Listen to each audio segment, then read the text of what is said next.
here in person from Eleanor, Marjorie, Owens, and Nancy Thorton. Glad they're here finally.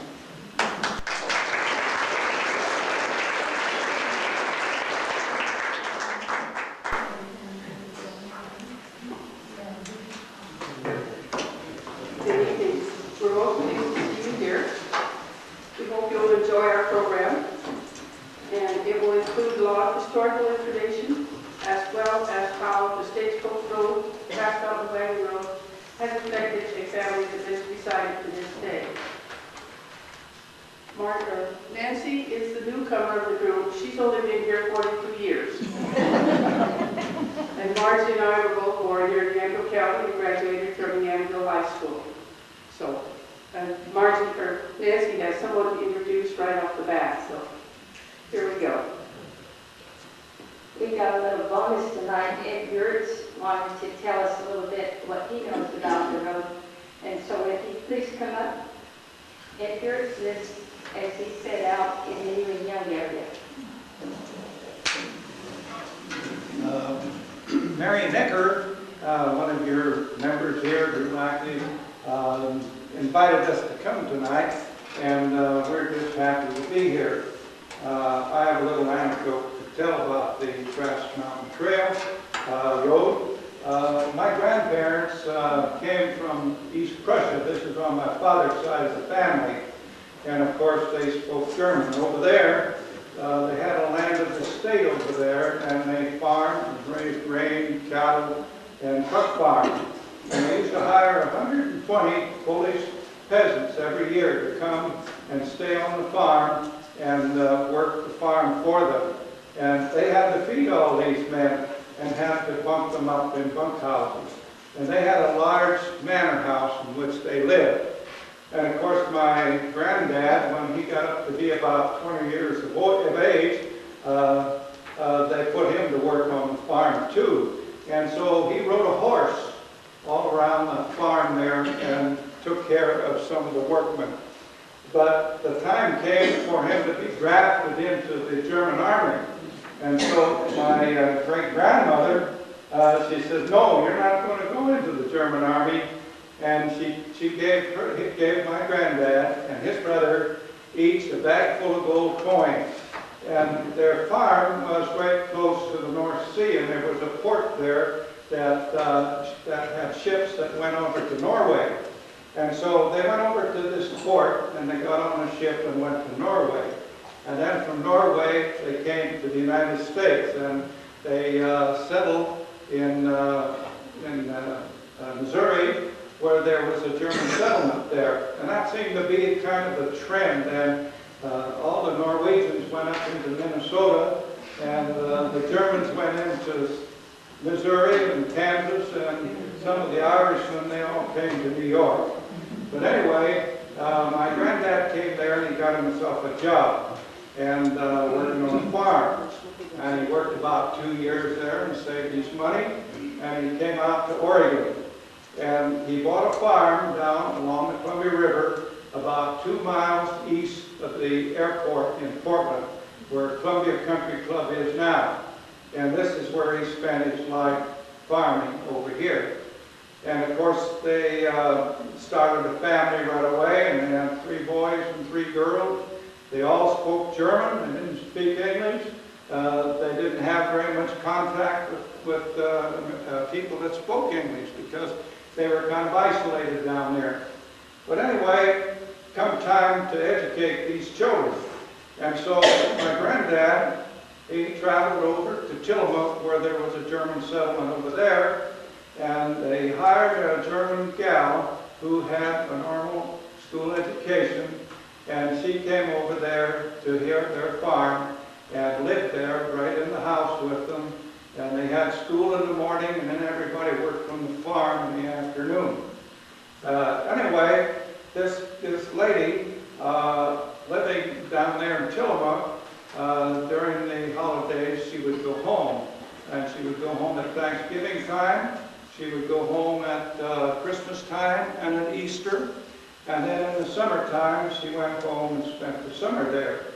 And so the way that she went home was that my granddad would take her downtown Thorton, and she would get on a steamboat, and she would go up to the Willamette River and catch the steamboat for Lafayette. And so she would get out at Lafayette, she would rent a horse from the stable there, and then she would go with the postman up the Trask Mountain Trail. They would go up to the top there. She would stay in a hotel overnight, and then she would get a new horse, and away they would go the next day down to Tillamook, and she would be home. And so going back, it was the same way. And I thought it was a kind of a long, drawn-out trip, according to the way we travel nowadays. But that's the way things were back then. I've lived here since in Yamhill County for about, since 1947. And I worked in the woods for about 12 years. And most of my work in the woods was right up here in the Coast Range. And the closest I ever got to the Trask Mountain Trail was going up to the Mitchell Ranch and then going up one of the canyons there up onto a plateau, and we felled timber up there. That's the closest I ever got. We came in from the other side, from Wheeler and up on the headwaters of the Kilches, but I've never ever traveled this Trask Mountain Trail, and that's something that I want to do some of these days, I hope. Anyway, we live in Yamhill County. We like it here, and it's a wonderful, wonderful place. Thank you.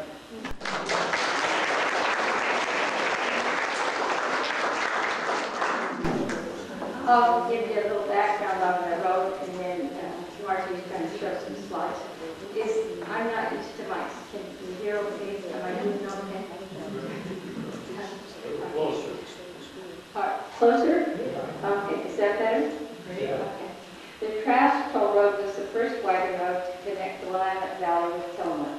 There had been pack trails before this, and possibly even wagons had made the trip, but the Trask Road became the first to be used on a regular basis. The road was rough, narrow, and followed the side of the canyons most of the way. Part of it was the original Indian Trail over the Coast Range.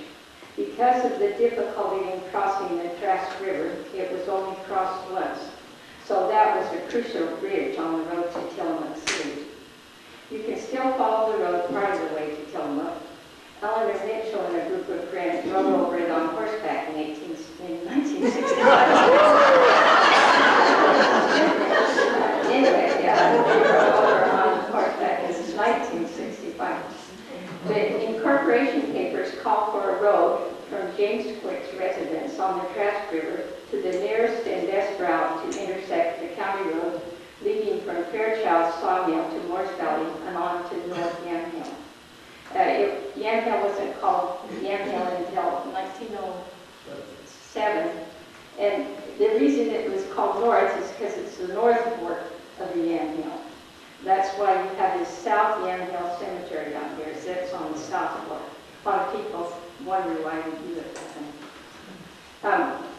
James and Annie Quick came to the lower Trask River area in 1853, the year after the fur trader Elbridge Trask had arrived. At this time, the little valley had only 30 settlers. They had no stores, no sawmill, no gristmill, and few communications with the outside world. All supplies were shipped in by small boat from Astoria or carried over Neocon Mountain and down the coast. Both were difficult trips. One you either went low tide or practically crawled, and the other you had to cross the bar and cross the bar, so you had to wait for good weather. In 1857, a military road was surveyed from Fort Yamhill on the Grand Ronde Indian Reservation to Fort Trask in the Tillamook area. If you look at a map, this would roughly follow our Highway 22 from Valley Junction to Eagle and up through the valley to Tillamook. Looking at the terrain and thinking of the type of road construction at that time, it would have been a horse trail along the rivers through the marshes of the Tillamook wetlands. Not a very good way to free a load. There was a great need for a better way to get to the Willamette Valley. About 1870,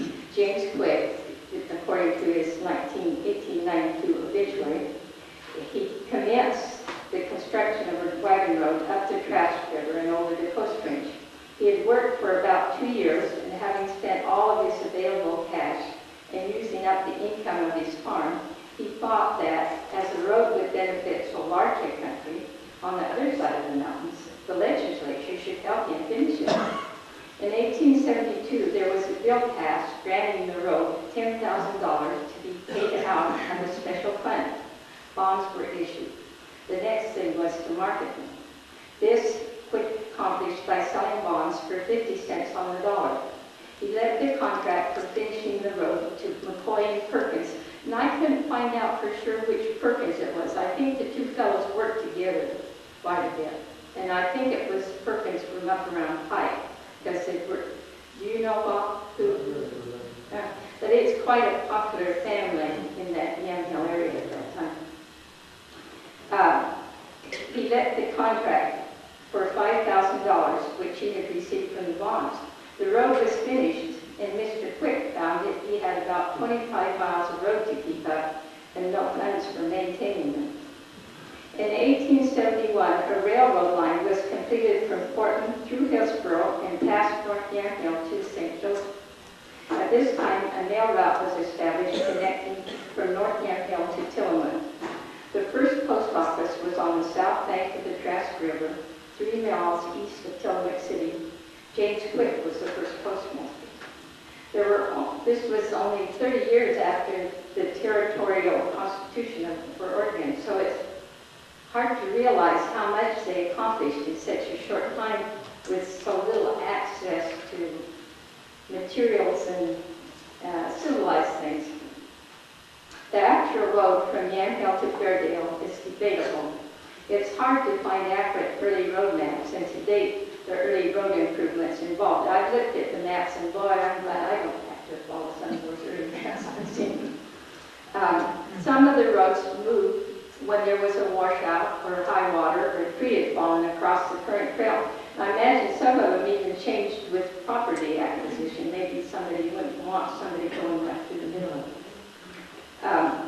We know that one of the limiting factors was river crossings. We know the road crossed the north fork of the Yamhill River near the current junction of Morris Valley and Oak Ridge.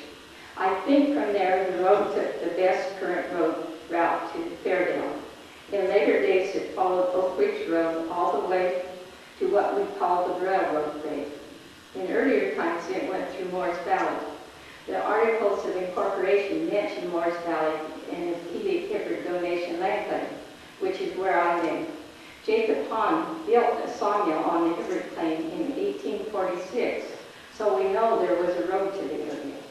By tradition, we call the road that crosses the bridge into our property the Stage Road. And there's a place called the Ford where the river could have been crossed before a bridge had been built. James Jefferson, Jeff McCoy, owned part of our line claim from 1865 to 1883, which is given the time that they were working on it. In 1884, the first stage line used the Trask Toll Road. It had regular runs, weather permitting, until December 3rd of 1911. The late fall of 1911 is when a railroad was completed from Thorton to Tillamook down the Wilson River. This made the stage unnecessary, though people still use the stage after that, the road after that. In 1910, the Carlton to the Coast road line was built to the Trask area.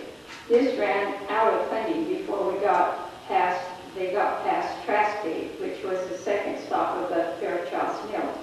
In the 1920s, it was taken over by the Florida Logging Company. They extended the line over the summit to the Coast Range. It provided over the summit of the Coast Range. It provided transportation to the loggers and the landowners in the areas, but it never went all the way on down to Tillamook. It was a slow, uncomfortable ride, so it wasn't used for pleasure trips. The rails and the trestles are gone now, but one can recognize where the road follows the even grades that were made for the logging trains. Now I'll let Marjorie show you some slides. Okay, we'll be showing slides in that direction, so if you need to adjust your viewing area.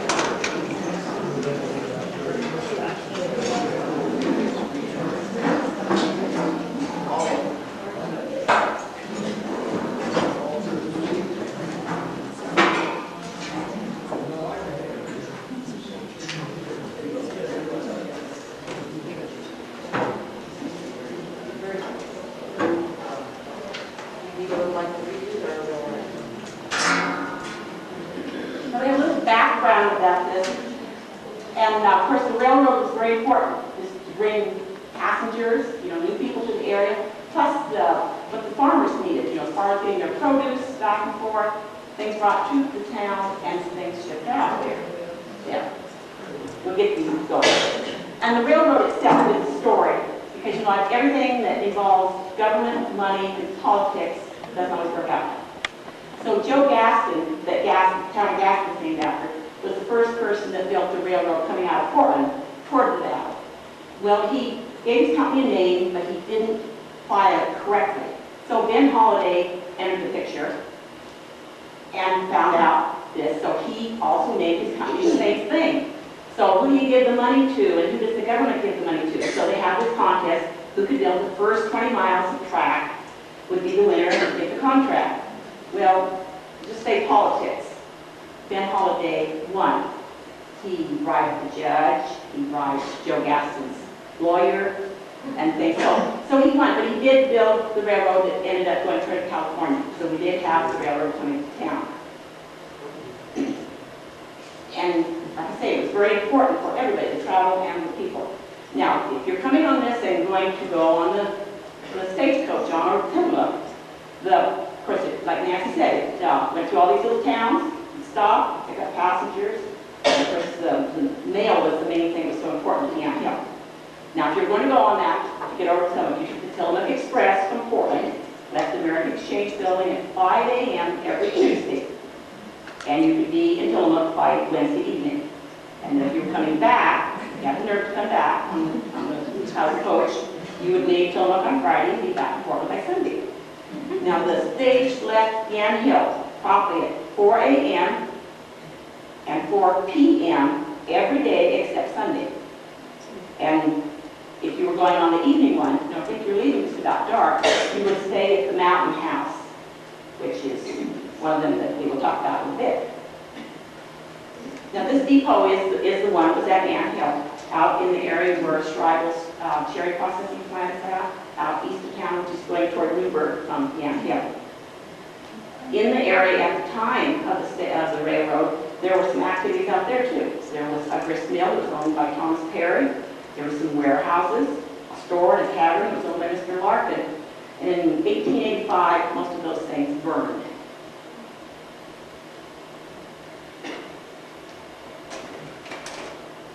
And this is the hack or wagon or coach or buggy, whatever you want to call it, that would bring you from that railroad station into town. It's about a mile.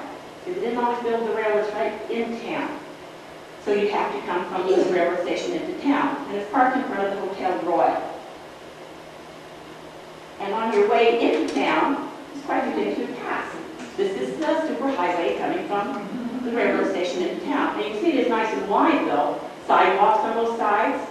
Notice the crosswalk in the middle, a little bit higher so you don't get your shoes quite so muddy. And Alma Shuck lived out in this area on the right-hand side, I believe. She was growing up. A little further in, certain time in this history, this would be the old school. And a long time ago, when government was first getting established, it was not government money to fund things.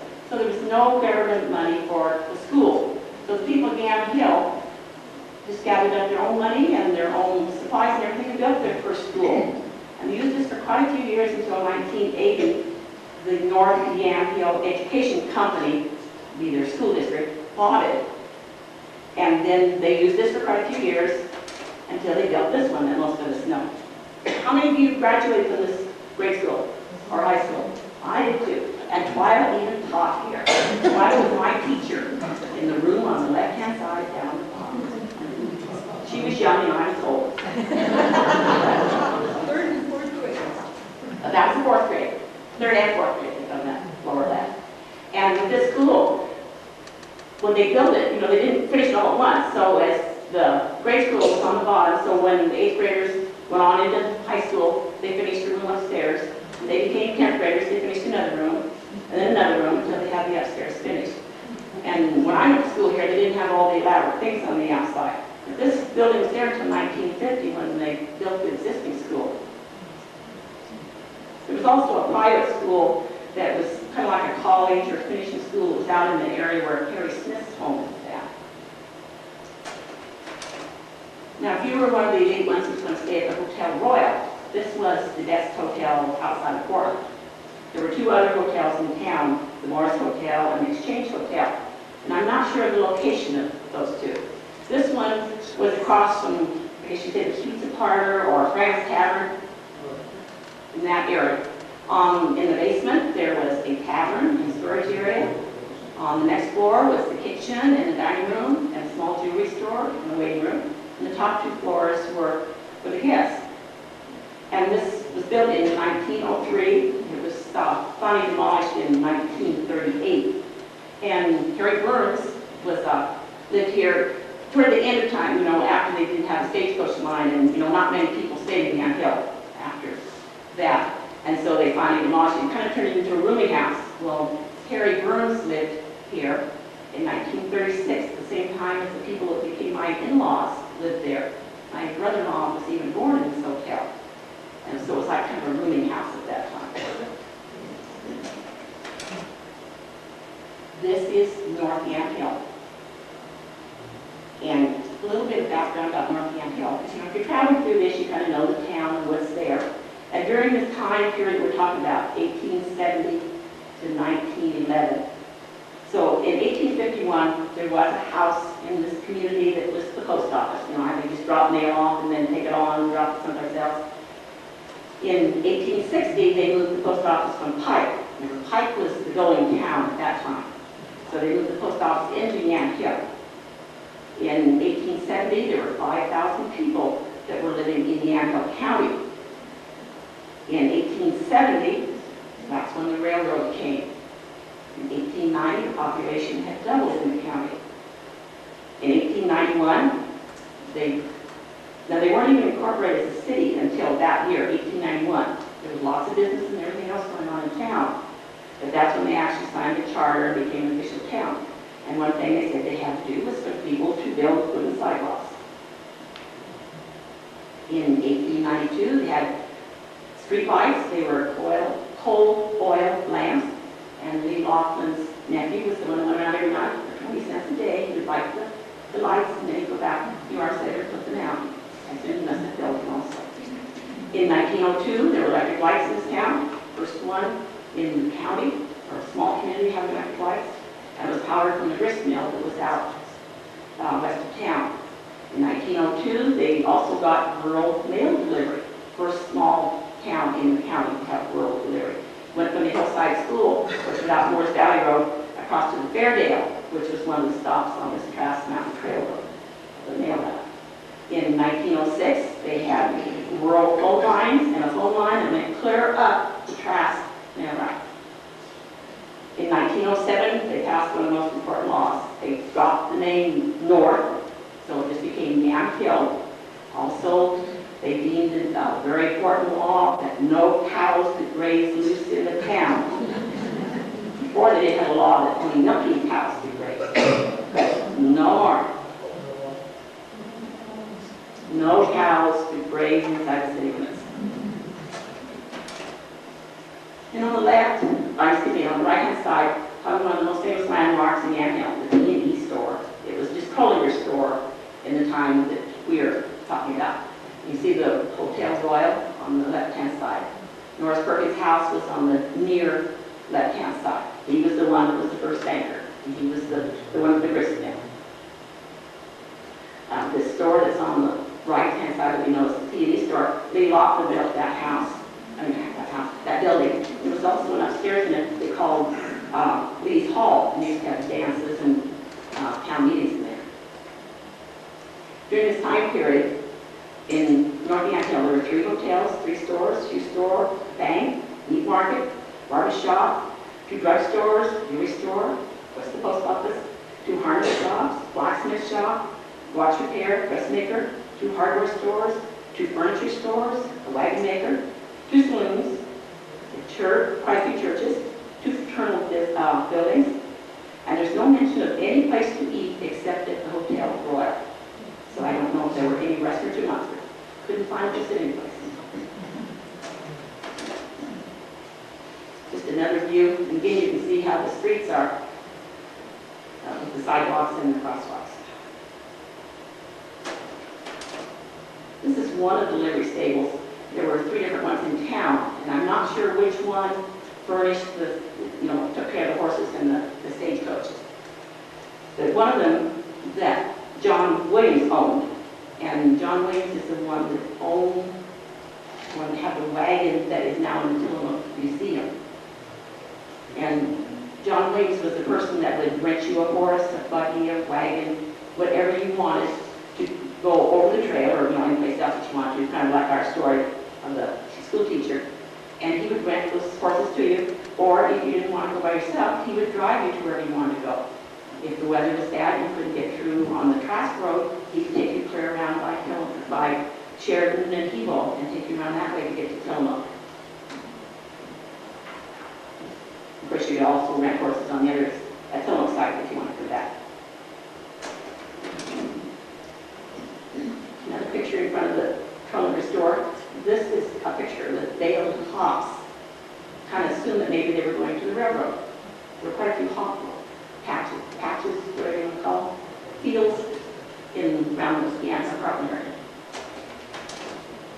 This is the road that was west of town, but it shows a picture going back in toward town. But you can see it's a pretty wide road. There's the telephone and the light poles. So this is a little bit later, like here, 1906. And the county, this is what we would call the county road. Not this whole road system out of Yamhill was the Trask toll road. The county road went out quite a ways. And again, government funds were very short. So what they did, every man in the county was supposed to serve so many days a year working on the road crew. They could hire someone else to take their place if they wanted to. But you had every adult male had to work so many days on the road. There were 30 different districts in the county, and in those 30 districts there was one adult male that was appointed as a supervisor. It was his job to make sure the work was done, that they had the supplies they needed, and if there was any money, he was the one that would go to Lafayette to get the money that represented the county. Also, if he refused to take this job, he was fined $25. It doesn't say if he was paid $25. I don't know that he was paid anything. Also, Farrell First was here. Her grandfather, Elton Gooch, Zoe Yates' father, he was one of the road supervisors. And Zoe had told me some tales about her dad going over to the Fairdale area and repairing bridges and things. Remember, these were just the common, everyday men who were farmers or whatever occupation that went out and built roads with whatever they had. And it was like, building a road with a hoe. Because, basically they didn't have any equipment like the breeze did. But they were the ones that picked up the county roads for quite a long time. Heading on out west, which would be back further toward us, was the clay pit. And if you look at the pictures on the table, I've seen some pictures of the clay pit. The road goes around in front of the clay pit now, but at that time it went around up over behind it, what is called Clay Pit Road now. And Philip Whitcomb owned that clay pit, and he also owned the business. And it said it was out east of town, so I don't know if that is correct, because you wonder why they took the clay clear across town. So it may not have been the correct location. There is there was another. Oh, there was another clay pit. Another. Oh, okay. So Farrell was saying that there was one. There were 2 of them. So the pictures we have that says it's east of town may not be the one that Whitcomb had. But he shipped tiles all over the county. There was a railroad up in Kent. And when they built the bank in town, which was kind of across the side street from the Trollinger store, they used bricks from the Whitcomb place to put on front of that. And on out further on this road, which had the junction of Morris Valley Road and Oak Ridge Road. And Oak Ridge Road leads to the Trask Toll Road. You go on Morris Valley Road to the left, you go on up to Owens. See where I used to live. I lived on Pleasant Gulch Road up there. And we're going to, at that junction where Oak Ridge Road and Morris Valley Road intersect, you can call it Percy King's Corner, Leo Morris's Corner, the Gristmill Corner, whatever name it might be, but it's at that junction. And that's where the grist mill was located that Mr. Trollinger owned. It was the one that Perkins had up at Pike. And this story may be familiar with to you because the stones from that grist mill are the ones that are at the back of the museum, or Lafayette. And Mr. Perkins was the one that went up to the Whitman area, after the massacre at the Walla Walla, and brought back the wheels for the grist mill, and he built the grist mill under pipe. And then Trollinger bought it from him and moved it down at that junction by the Anthill River, North Anthill River, that junction North Valley on Bridge Road. That grist mill was there for over 50 years. The water was diverted. Like in this picture, the water was diverted, it dammed it up, and this is about maybe 3/4 of a mile above where the grist mill was. Grist mill was right at the junction, and this is up on Oak Ridge Road, maybe 3/4 of a mile, up where the covered bridge is at, or the green bridge, or it's just the concrete bridge now. But they dammed it up so that the water could go off to the right to run kind of channel to run the grist mill. And that same water source was what was used to make the power to run electric lights in the Anthill. And to have electric light, you could have a single bulb burning for 50 cents a month, and every house in Anthill could have it. They didn't have plug-ins and things like that, but you could have the lights in the house. And once there was a terrible electric storm, the lightning hit the turbo that was making the power out here at the grist mill, and it blew every single light in the Anthill. Needless to say, the kerosene lamps came back out for a while, so they rebuilt the turbo and then got all the lights back and stuff. But they were one of the first small towns to have electric lights.